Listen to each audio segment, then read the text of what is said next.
si l'expression «le rêve camerounais» existe, je crois que personne d'autre qu'Olivier Madiba ne l'incarne mieux. Je pense que sa renommée ou sa réputation dans les médias le précède aujourd'hui. Et c'est donc pour moi un très, très, très, très grand privilège de l'avoir sur cette édition de Desinfox. Et je vais...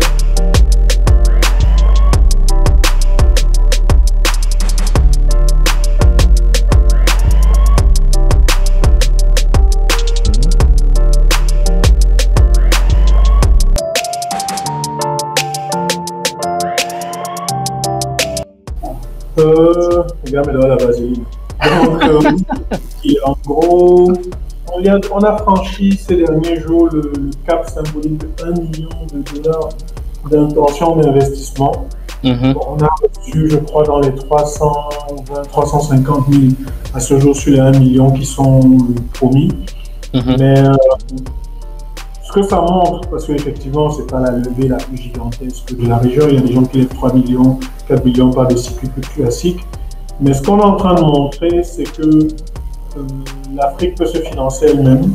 Il y a plein de jeunes investisseurs aujourd'hui qui ont entre 20 et 35 ans qui sont prêts à attendre 10 ans sur quelque chose d'aussi risqué que du jeu vidéo, à mettre 200 000, 300 000, on en a prouvé qu'il y en a 900.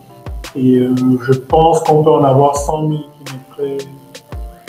En fait, on est plus content pour ce que ça va impliquer pour d'autres PME qui ne passeront jamais les circuits des copains, comme nous on les appelle, les classiques, où on lève les plus grosses sommes et où c'est très copain-copain. Parce qu'on pense qu'on est en train de poser quelque chose qui va permettre une meilleure masse de PME, plus que de l'élite choisie, qui est toujours bien, mais Cameroun a plus besoin de quantité actuellement que de... Oui, que de plus. Oui. Voilà. Je comprends. Donc, voilà, en fait, ce qui nous rend assez fiers, c'est qu'on vient de poser un jalon symbolique. Oui. Parce qu'en fait, c'est notre génération qui fait ça. On est en train de dire, regardez, 900 d'entre nous arrivons à mobiliser $1 million aux yeux à la face du monde pour quelque chose d'aussi risqué que du jeu vidéo. C'est énorme ce qu'on vient de faire. Quand les gens en parleront dans 10-15 ans, c'est le point de départ de quelque chose que peut-être les gens ne mesurent pas encore, mais quand on va le démocratiser, ça va commencer là.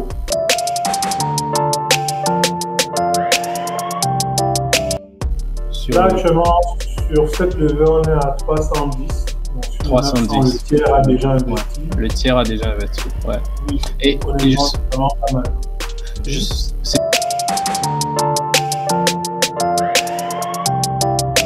Ouais, je pourrais être, ça va être approximatif, hein, oui. Pas moi. Mais dans mes souvenirs, en termes de nationalité, on en est quand même à du 65 à 70% qui sont de nationalité camerounaise.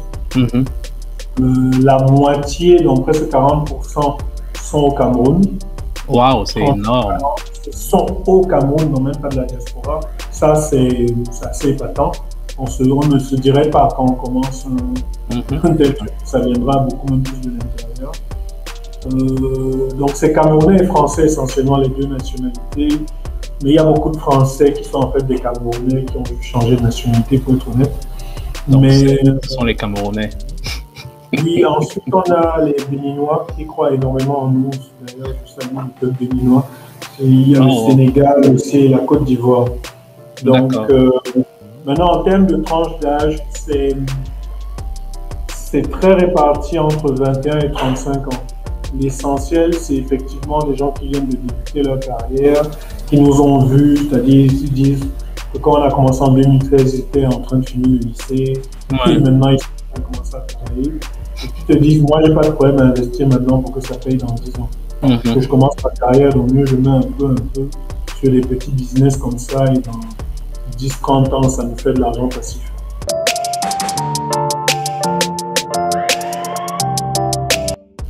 Alors déjà, je vais dire qu'on a un taux de mécontentement de l'ordre de 3% d'actionnaires, même pas, hein, c'est 2% qui sont vraiment mécontents. C'est un chiffre plutôt raisonnable. Oui, ça va, honnêtement, on se plaint pas. Je veux dire, même Jésus-Christ, Fils de Dieu, n'a pas eu tout le monde qui était content, qui l'a content. Honnêtement, c'est de l'ordre de... Moi, j'avoue, je le dis aujourd'hui comme ça, mais j'avoue que ça m'a beaucoup fait mal à un moment parce que je me disais qu'on n'est pas à la hauteur de la confiance des gens. Donc, pour aller droit au but, il y a des gens qui ont investi depuis 2013 sur un premier business model qui n'a pas donné ce qu'on voulait. C'est-à-dire, à l'origine, on a fait un jeu qui aurait dû exploser un certain nombre de ventes qu'on a atteint, mais pas dans les bonnes conditions financières, je dirais. C'est-à-dire, on a effectivement atteint 100 000 jeux vendus, mais on n'a pas touché l'argent de 100 000 jeux vendus. Donc, ce qui fait qu'il y en a qui sont très frustrés du fait que, bon, moi, j'ai mis l'argent pour un truc. Et ça n'a pas donné. Et en plus, c'est pas comme si on a dit, bon, on va faire le 2 directement, on enchaîne. On revient encore avec une ambition bizarre, faire les Abba Ubuntu, les Abba jeux smartphone, ce qui fait que il y en a qui sont en mode j'étais pas là pour ça. Donc ils sont pas tous contents. Chez les nouveaux actionnaires, il y en a qui n'ont pas lu la documentation, très peu quand même. Il y en a qui n'ont pas lu du tout, qui ont mis l'argent et qui n'ont pas bien lu la clause où on disait ça revient dans 10 ans. Il y en a qui ont un peu dit mais j'ai mis l'argent en 2019, on ne distribue pas encore le bénéfice qu'on va faire. C'est écrit là en 2026. Donc on va faire c'est toi tu t'énerves quoi. Donc c'est un peu ça. Et dans l'ensemble, ça va. Après, effectivement, il y a, mais on va y revenir parce qu'au-delà du truc, il y a des, je dis quoi, qui ont reconnu quelques changements, des fondateurs qui sont partis, d'autres qui sont restés, ça s'est pas toujours passé dans la joie, donc ça a été, je sais que dans certains cercles qui sont les nôtres, mon nom souffre pas mal. Nos camarades d'enfance, parce que c'est les histoires qui savent se former entre toi qui t'énerves ici avec quelqu'un et ça devient que oh, tu as même cassé la chaise sur sa tête. C'est moi non, c'est toi non pas. Donc tu te dis, moi si j'ai cassé la tête, tu dis non. Ok. Non, mais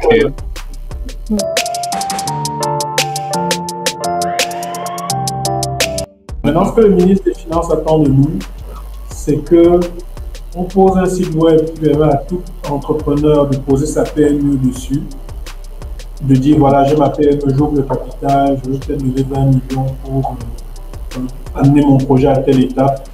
Et n'importe quelle personne du grand public, avec évidemment tout ce qu'il y a comme mesure de sécurité, pour éviter les blanchiments d'argent, tout ce que tu veux, peut venir et commencer à partir de 10 000 francs à investir sur sa PME.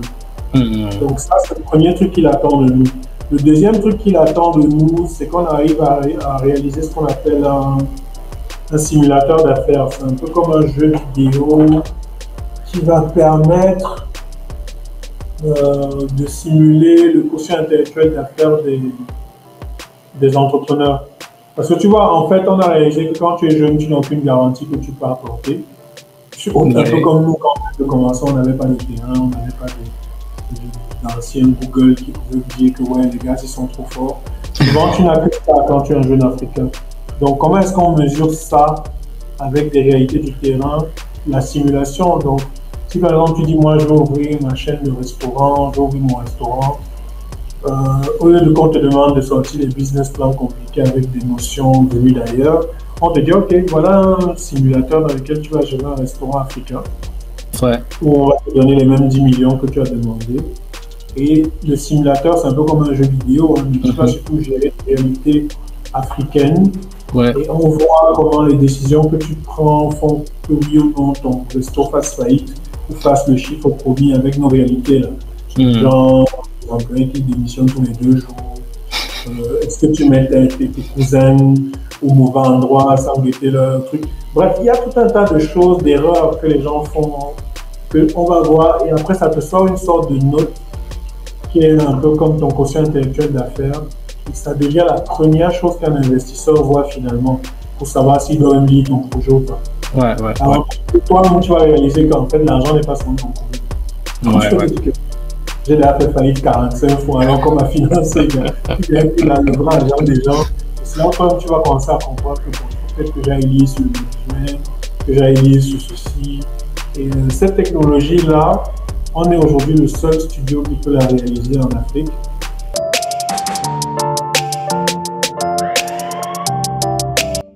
Oui, alors aujourd'hui, si tu regardes bien, il y a de plus en plus de news de Disney, Netflix qui sont en train de signer avec des studios africains. Ouais. Il y a eu un ensemble d'alignements entre déjà le fait que l'ère Trump est passée, donc on réentre dans une ère un peu de mondialisation Disney, on va dire mondialisation positive, avec Biden et autres. Tu as le drame, hélas, de George Floyd. Il y a un certain nombre de choses qui ont montré que politiquement, il y a en effet un grand mouvement pour faire de la diversité. Ouais. Chaque grande production veut un peu s'acheter le côté. Vous voyez, nous on n'est pas racistes, on fait aussi des héros africains. Voilà. Et maintenant, le revers, c'est qu'ils ont tellement brimé la créativité africaine, noire, américaine, qu'ils se rendent compte qu'effectivement, les créations, les univers en Afrique ont beaucoup le problème d'être des copies de genre un Superman noir, un Iron Man noir. Donc au final, c'est quelque chose de noir. Tu vois un peu. Ouais, Ils ont on va pas constamment aller sur la même trope parce qu'à un moment tu te retrouves beaucoup avec la communauté noire qui a été, je veux dire, frustrée, pressurisée. Il faut qu'ils aient le droit à l'émancipation. Même dans Falcon et Winter Soldier, ça revient autour de ça. Ouais. Tu te dis, bon, si tu vas produire 40 films et qui ne parlent que de ça, ça va être un problème. Donc, il y a besoin d'aller puiser ailleurs, d'aller puiser d'autres paradigmes. Il y a une grosse demande de projets qui apporteraient quelque chose de neuf. Ce n'est pas forcément le vilain blanc qui tue des gentils noirs ou des héros en collant. En fait, aurions du coup. Des héros en collant, tu dis. Oui, en fait, pour que ce ne soit pas juste ça, parce qu'il faut de ça, qu'on s'entende, on n'a rien contre.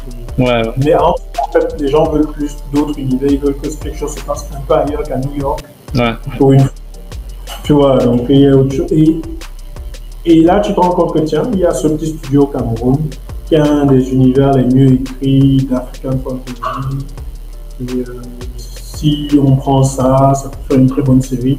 Et en plus, les gars nous ont mâché du boulot, ils savent déjà que ça peut me faire 15 saisons.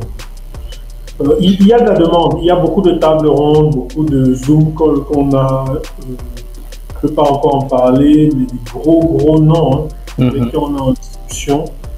Là, en fait, le problème qu'on a aujourd'hui, c'est qu'on a trop de choix. Ouais. Il y a trop de choses qu'on doit signer. Et il faut qu'on choisisse la bonne personne. Parce qu'il y a le petit côté, tu signes bien, gars, tu es NCU, tu signes mal, tu es Justice League, sans Schneider. Ouais. Donc, il y a un truc qui a un très bon. Parce qu'au fond, les DC sont mieux écrits que les Marvel. À la base, les gens le savent. Ouais. Très peu de gens le savent. Ils sont beaucoup mieux écrits que les Marvel, plus organisés. Mais au moment de passer au film, DC a signé avec pas la meilleure personne. Tu vois comment est-ce que la bonne équipe te transforme un peu la bouillabaisse de Marvel qui allait dans tous les sens. Les gars t'en font un truc cohérent à mort, super vendable et tout. Voilà, là où de l'autre côté, c'est chaud. D'accord. Donc, il y a ce combat de ne pas faire qu'un des meilleurs matériaux tombe dans les mauvaises mains. Parce qu'on a un des meilleurs matériaux.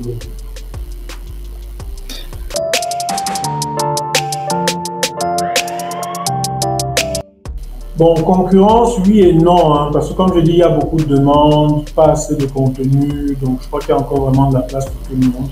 Il n'y a pas encore je ne dirais pas qu'il y a déjà un truc de ils ont déjà pris tel, ils veulent prendre tel. C'est plus une question de couloir, c'est-à-dire finalement dans l'African Fantasy, il y a très peu d'univers qui existent. Vraiment. Ouais. Donc on n'a pas beaucoup de concurrents de ce côté-là. Pour être honnête. Donc maintenant après tu as par contre beaucoup de concurrence chez ceux qui ont un côté super-héros en collant avec des pouvoirs de type Superman ou autre, ou Iron Man. Là ouais, il y en a beaucoup. Et même... ça fait saturer alors. Bon, peut-être pas saturé mais peuplé. Parce que même eux ils n'avaient pas des tonnes non plus. On leur donnait trop la chance à l'époque. Donc voilà. Donc c'est assez intéressant.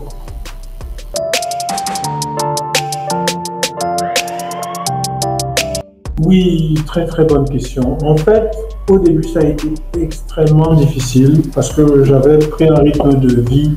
Je dormais au travail, je travaillais le samedi.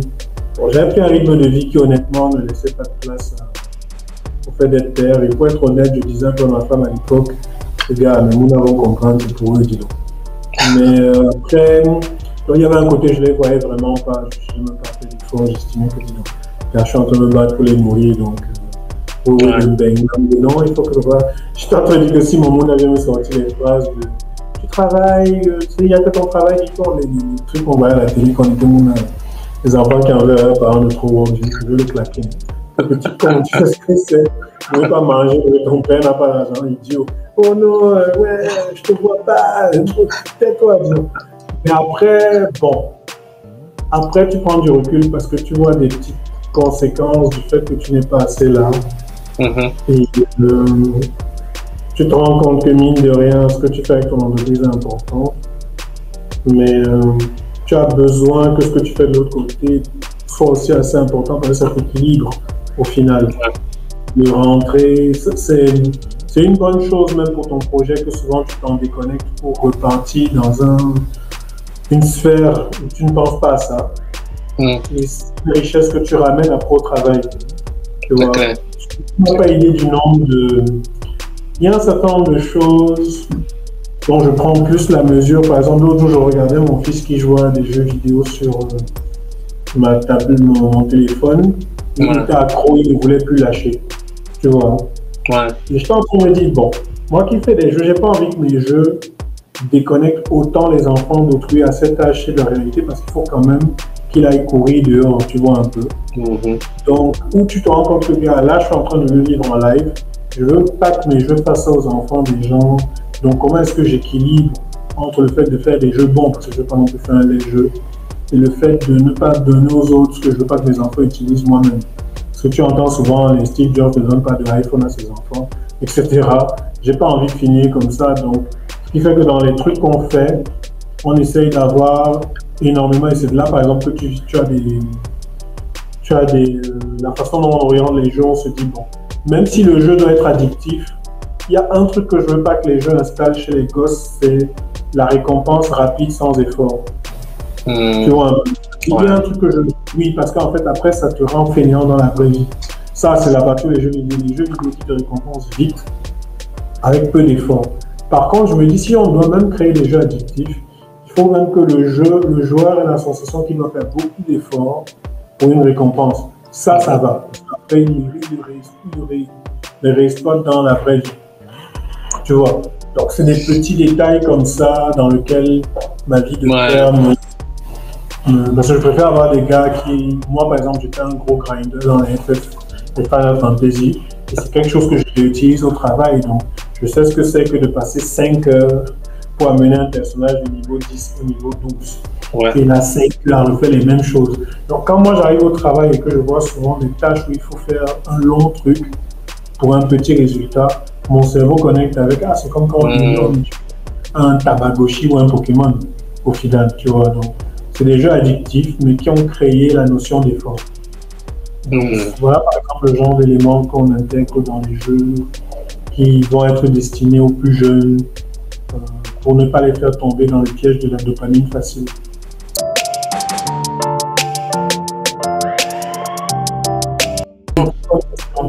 Alors, il y a ce que les gens voient sur RS qu'on affiche, un couple qui rigole beaucoup, qui, même quand on dit qu'on s'est disputé, ça a l'air mignon. Mais on est deux caractères forts. Ouais, on est deux caractères forts. Donc, je crois que ça s'est joué au début, pour commencer, parce qu'elle a toujours su qu'elle était un entrepreneur. C'est quelque chose que j'ai installé très tôt, sur le fait que tu n'auras jamais droit au gars qui rentre à 18h, 15h, oui. Si tu viens ici, là, gars, tu es avec quelqu'un qui bâtit, donc soit tu signes pour ça, soit tu laisses. Et effectivement, tu vois, il y a le côté, ça ne me gêne pas, mais il y a eu des phases où il était à deux doigts de lâcher en mode, gars, c'est comme ça. On est là, je vois je verrais plus un colocataire que je te vois. Bon, ça, c'était avant qu'on bosse ensemble, on se voit littéralement. Maintenant, le fait de bosser ensemble, ça a beaucoup équilibré les choses parce qu'effectivement, on part au travail, mais on travaille en fait. Donc on est pas plein de trucs, mais on mange ensemble, on discute. Ça a beaucoup plus équilibré les choses. Maintenant, quand on a commencé, parce que comme j'ai dit, on a deux tempéraments très forts. Donc il y avait cette crainte-là de est-ce qu'on sera laissé les disputes de la maison à la maison. Oui. Et ça s'est géré parce que c'est quelqu'un aussi qui est extrêmement professionnel comme personne. Donc oui, il y a des jours, gars, on sortait de la maison, surtout avant le mariage. Et des jours, vous sortez d'une grosse dispute du genre que, gars, peut-être dans 3 jours, tu vas chez tes parents. En mode, c'est volet. Mais vous arrivez, vous rockez, les gens vont au bureau. On sent que vous ne riez pas comme d'habitude, mais... Ça n'affecte pas le boulot. Non, ça n'affecte pas parce que... Bon, après, il y a toujours 2-3 couacs où il y a toujours... Tu veux dire, il y en a quand même de ce que je dis. Tu sens que ça sort un peu. Mais dans l'ensemble, non, ça n'affecte pas le boulot. Ouais. Et par contre, maintenant qu'elle est entrepreneur, c'est mignon à moi. Parce qu'il y a tout un tas de trucs qu'on me reprochait que maintenant qu'elle les dit. Tu vois, il y avait des tas de questions là, du genre, oh, tu es le chef, tu n'as qu'à décider. Donc maintenant, je me dis qu'elle me raconte ses devoirs avec ses tâches de telle serveuse qui a décidé de faire comme elle veut, de tel gars qui a clashé devant les clients alors qu'elle a donné des consignes. Tu es la chef, tu pourrais que les consignes. Donc, ce qui fait que, voilà, ça nous rend encore plus proches, mais ça nous éloigne là, aussi sur d'autres plans. Donc, on est encore en train de vouloir trouver un rythme. Hein. Elle est là en démarrage. Moi. Donc, voilà, ça fait que c'est dur. C'est dur, mais on discute. On se dispute. Et c'est pas quelqu'un d'égoïste, et je suis pas égoïste non plus. C'est aussi un gros atout. Elle est heureuse seule, donc elle ne me voit pas comme un sous-traitant. Tu vois un peu les filles qui se disent le gars, c'est là pour accomplir ma vision de mon bonheur. Ouais. Et moi, je ne la vois pas comme bon. Toi, tu es là pour être la pom-pom girl de mon succès. De mon succès, ouais. Voilà, donc c'est des négociations.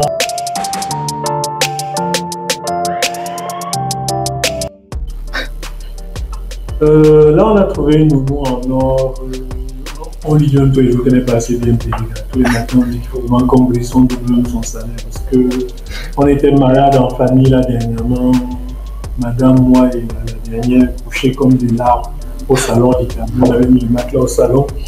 Et en fait, dans ce truc de 3 paludéens en train de cracher leur trip, tout ça, c'est elle qui allait acheter nos médicaments. Donc, elle fait presque partie de la famille. J'espère qu'on va continuer à travailler avec elle parce que les enfants adorent. C'est vraiment quelqu'un de bien. Et on est même en train de se dire, quand elle semble avoir des projets personnels dans la culture ou autre, que bon, plus ou moins dès que les enfants deviennent un peu plus autonomes, on peut même l'accompagner parce que c'est quelqu'un de bien. On a de la chance sur ce niveau.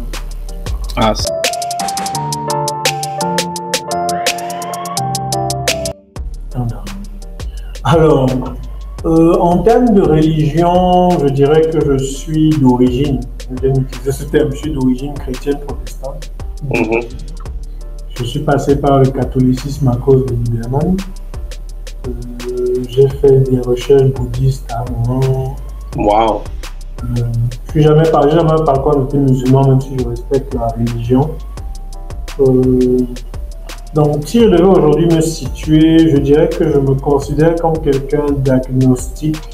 L'agnose, c'est les gens qui considèrent que Dieu est partout et en tout. Et que j'ai mes bases, j'ai mes racines chrétiennes que je ne renie pas. Donc, je crois à l'enseignement du Christ qui est très différent de l'enseignement de l'Église, selon moi. Je ne crois pas du tout au rachat des péchés parce que j'ai une vision plus scientifique de Dieu que quelqu'un qui aurait créé toute cette souffrance pour un problème de pomme. Ouais, quand on y ramène, ça reste un problème de fruits. Il ne va pas maltraiter autant d'êtres vivants à cause d'un problème de quelqu'un qui a mangé une pomme. C'est ça. C'est mon point de vue. Après, si je veux, quand on va voir la réponse. Mais donc, je pense je pense qu'il y a ici sur la planète Terre quelque chose qui se joue à l'échelle du cosmos. Je pense que la vie est un pari de Dieu face à quelque chose qui n'est même pas forcément le mal, hein, mais qui est le vide, qui est le néant. Je crois que je suis arrivé à la conclusion que Dieu est une forme de wall breaker qui est en train de repousser le néant autour de lui parce qu'il est la somme de tout ce qui vit et qu'autour, il y a une sorte de néant qu'il est en train de conquérir en permanence pour créer encore plus de vie dans l'univers qui s'étend, plus de galaxies, tout ça, et que nous, ici, êtres humains, les étoiles, toute la création, nous sommes un peu comme des organes, des cellules de cet être suprême-là en train de grandir. Et je n'arriverai sans doute jamais à l'expliquer avec des mots, la symétrie avec laquelle il a créé les choses. Fait que ce qui se passe finalement sur un lapin en train de courir dans une forêt à Banganté ou je sais pas, est aussi important que ce qui se passe sur toi, moi en train de discuter, qui est aussi important que la naissance d'une étoile à l'autre bout de l'univers. Je sais pas comment il a créé un tel système, mais chaque détail compte. Tu vois, donc je vis ma spiritualité, si je peux dire, en me considérant dans une sorte de formation continue par Dieu lui-même pour faire de moi un meilleur être humain. Et à travers le fait d'être un meilleur être humain dans cette vie, je forge une meilleure âme qui enrichit le tout.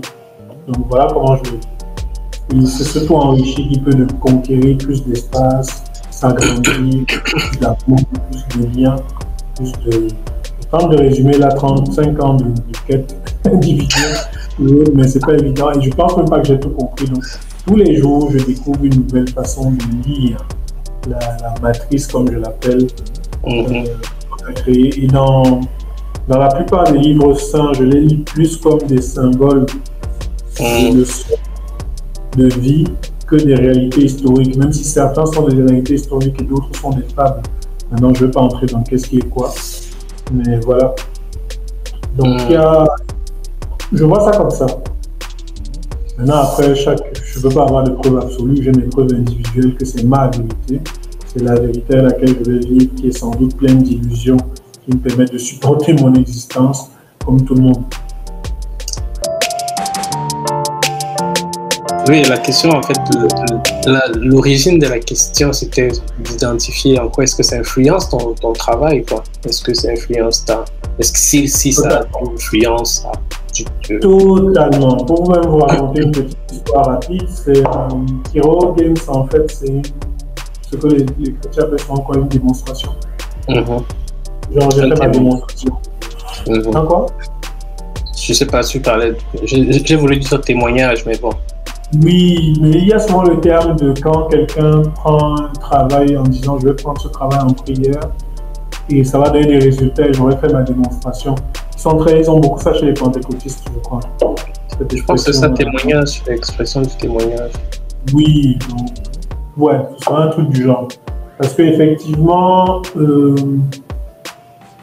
derrière chaque évolution technique, professionnelle, il y a une énorme évolution spirituelle. C'est-à-dire, je prends un cas bête, vendredi, là, même pas loin, quel est le dernier, je vais dire, progression intérieure que j'ai faite qui se retranscrit sur Kiro, c'est que déjà depuis 3 semaines, je sais que je suis en train de grandir. Et depuis 3 semaines, je vis énormément de pression au travail, énormément de trucs qui devaient marcher comme ça doit marcher, qui ne marchent pas, de pression de RH diverses, et qui me mettent face à mes limites en termes d'impatience, en termes de fatigue émotionnelle, en termes de tout un tas de choses. Et pour avoir déjà un peu fait cette route, je sais que bon, en général, c'est quand God veut me faire comprendre que bon, fils, pour là où tu dis vouloir aller, il faut passer à la nouvelle étape de ta façon de voir le monde. Parce que Et là, on est vendredi. J'attendais que le jeu qu'on a fait là, qu'on est en train de livrer, soit à un certain niveau. Et les gars me disent qu'on n'a pas franchi telle étape de réa. Je me dis, attends, qu'est-ce que vous racontez? Surtout que j'ai passé la main dessus, je ne trouve pas vraiment, je suis sur autre chose. Donc je me dis, mais de quoi vous me parlez? Ça devait être une balade facile, machin, les gars m'expliquent. Et je me dis, il y a une erreur de gestion de projet que j'ai dû faire parce que ce jeu ne devait pas être aussi difficile, on l'avait déjà carrément terminé. Tu vois, je t'ai dit qu'on avait presque terminé en 2019. Donc, ajouter du contenu pour que quand ça sort, les gens aient plus d'étapes et un peu la petite technologie de télécharger des trucs. Pourquoi est-ce que c'est si infernal de faire un simple ajout? Mais les gars m'expliquent effectivement, et c'est cohérent, donc c'est pas qu'ils ne bossent pas, ils bossent, mais ce qui devait être une barre de santé se transforme en petit enfer au fur et à mesure. Et là, je sens les murs, parce qu'en parallèle, tu vois, tu as des vidéos, tu es en train de dire au monde que vous avez conquis 10% du marché, tu as des investisseurs qui se ruent dans tes inbox pour investir. Et je commence à presque avoir une crise d'angoisse où je respire même pas me dire, sérieux? Je suis en train de dire au monde ça, il y a un petit truc comme ça, on souffre pour livrer ça. Donc, est-ce qu'effectivement on n'est pas un fake? Est-ce qu'on n'est pas illégitime? Il y a ce genre dans tous mes états. Très posément, hein, genre, il y a 4 ans, ça aurait été très chaotique. J'aurais cassé les chaises sur le mur. Non, là, j'étais très posé, mais je respirais mal. Donc, mais il y a une phrase qui tourne dans ma tête à ce moment, c'est le mot qui dit grandis, grandis, grandis. Et là, bam, 22h, tu vois, dans mon bureau, je suis en train de même pas bien respirer. 23h, je comprends la leçon. En fait, ce que je comprends, et j'ai même tweeté dessus quand je l'ai compris, je crois, c'est ce qui me manque, c'est de croire qu'un jour ce sera différent. C'est-à-dire, je ne vais jamais livrer quelque chose sans avoir à affronter le dernier voile de chaos. C'est-à-dire, même si tu as tout bien calculé, même si tu as tout bien fait, tu as tout planifié, tu as tout fait le truc correct, un jour, j'ai eu 3 semaines de la sortie d'un jeu, tu auras tout le chaos de l'humanité qui va se déclencher. Tu auras le chef programmeur qui a une réunion de famille africaine où tu te dis son équivalent au Japon va dire qu'allez vous faire voir sa famille. En Afrique, qui dit ça, tu perds potentiellement ta ressource humaine. Tu vois un peu. Ouais. Oui, parce que il y a des trucs, tu ne payes pas encore assez cher pour sentir ce genre de choses. Donc, pour que lui-même puisse me dire ça à sa famille, il vaut mieux. Tu ne payes pas encore assez cher pour que le gars, je ne suis pas. Voilà, donc, tu as tout ce genre de trucs qui se. Et quelque chose m'a dit, en fait, si tu paniques ici, pour là où tu dis vouloir arriver à bâtir 10% du marché, ceux qui font ça doivent apprendre à sourire au chaos en permanence. Donc, quand le chaos arrive, tu souris parce que tu y vois comme si l'univers te disait, bon, qu'est-ce qui nous prouve que tu es digne d'obtenir la suite? Ouais, et ça m'a fait penser bibliquement au fait que l'homme qu'on a appelé Israël, qui était censé être le guide des autres peuples et autres, la première chose que God fait avec lui, c'est qu'il bagarre toute la nuit. Donc, à ceux qui doivent diriger, ils n'ont pas le même cursus que ceux qui doivent suivre. Sachant que tout le monde importe. Donc, moi, je demandais à Dieu en permanence que je veux pouvoir diriger notre destinée, pas en mode genre je suis le chef, mais en mode je veux pouvoir aider à un tel niveau. Donc, je veux que leader. Voilà, je veux que tu me places un peu au centre de ta stratégie de changer les choses. Je veux bailler le problème là. Je suis un cursus qui fait que, gars, tu vas fight. Et comme je t'ai dit, c'est là où tu réalises que pourquoi God me challenge autant. C'est parce que peut-être même à son niveau, lui-même en tant que God, il a un challenge permanent.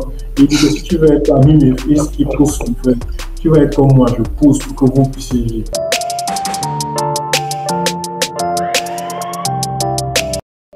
Oui, j'en ai une. Déjà, je pense que je suis assez clair sur mes positions pratiques. Je ne suis pas un membre du parti au pouvoir parce que j'estime que le RDPC a extrêmement mal géré ce pays depuis 40 ans. Je leur dis avec tout le respect toute la forme respectueuse de mon avis citoyen. J'espère qu'il nous écoute, il faut qu'il soit là. Non, je le dis maintenant. Par contre, je me plie c'est-à-dire si par exemple quelqu'un voit pendant les dernières élections, j'étais très pour d'autres candidats, pour être honnête, je partageais plus d'autres candidats, je disais tiens, il faudrait voter tant et tant, donc j'étais pour truc. Maintenant, à partir du moment où les élections passent, que les phases de réclamation aussi passent, je fais par contre partie des gens qui s'alignent sur le fait que bon, maintenant il faut travailler. Et tant que les gens avec qui sont là nous tendent la main au final, sur le fait que bon, vous voulez travailler, moi je travaillerai avec ceux qui veulent travailler. Parce qu'au final, le plus important, ce n'est pas les individus, c'est le Cameroun. Tu Je tiens d'ailleurs à le dire parce que c'est un truc qu'on ne dit pas beaucoup.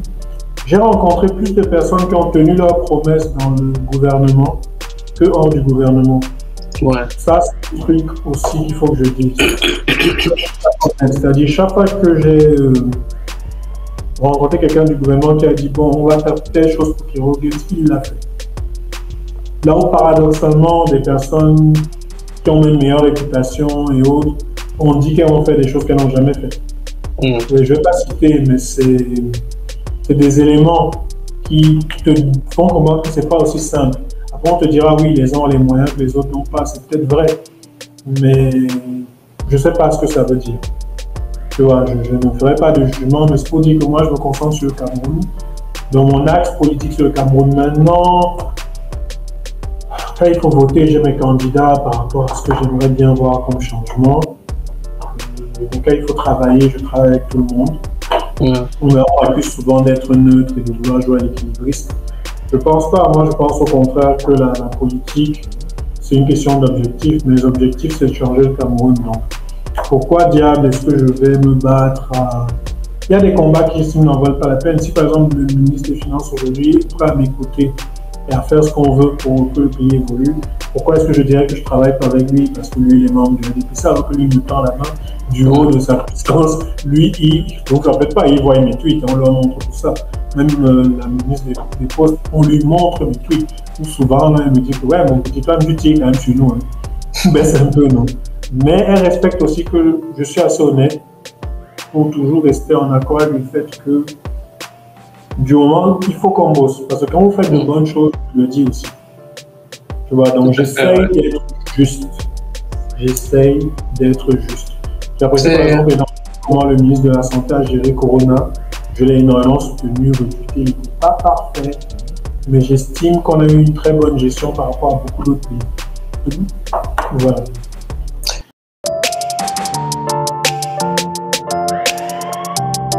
Si vous voulez effectivement découvrir ce que Kiro Games fait, allez sur le site www.kiroworld.com. Si vous tapez sur Google, ça devrait vous trouver.